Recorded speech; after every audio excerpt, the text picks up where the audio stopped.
नदी किनारे एक शांत तट पर एक वृक्ष की छाया में गुरुदेव अपने शिष्यों को विद्या का पाठ पढ़ाया करते थे। गुरुदेव अत्यंत ज्ञानी और अनुभवी थे। उनके शिष्य भी तेजस्वी, पराक्रमी और विद्वान थे, परंतु उनमें युवावस्था का उत्साह और थोड़ा सा अहंकार भी छिपा था। एक दिन तीनों शिष्य जंगल के रास्ते से भिक्षा मांगने जा रहे थे।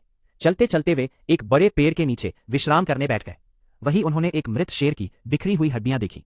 पहले शिष्य ने गर्व से कहा, मैं अपनी विद्या से इन हड्डियों को जोड़कर शेर का ढांचा बना सकता हूं। उसने मंत्र पढ़ा और देखते ही देखते हड्डियां जुड़ गईं और शेर का ढांचा तैयार हो गया। दूसरे शिष्य ने और अधिक अहंकार के साथ कहा, यह तो कुछ भी नहीं, मैं इसके ऊपर चमड़ी और मांस चढ़ाकर इसे पूरा शेर बना सकता हूं। उसने भी मंत्र पढ़ा और शेर का शरीर तैयार हो गया। अब तीसरे शिष्य ने मुस्कुराते हुए कहा, तुम दोनों से अधिक विद्या मुझे प्राप्त है, मैं इसमें प्राण डाल सकता हूं।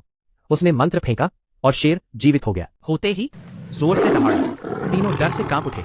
उसी समय वहां गुरुदेव आ पहुंचे। उन्होंने शेर के सिर पर प्रेम पूर्वक हाथ रखा।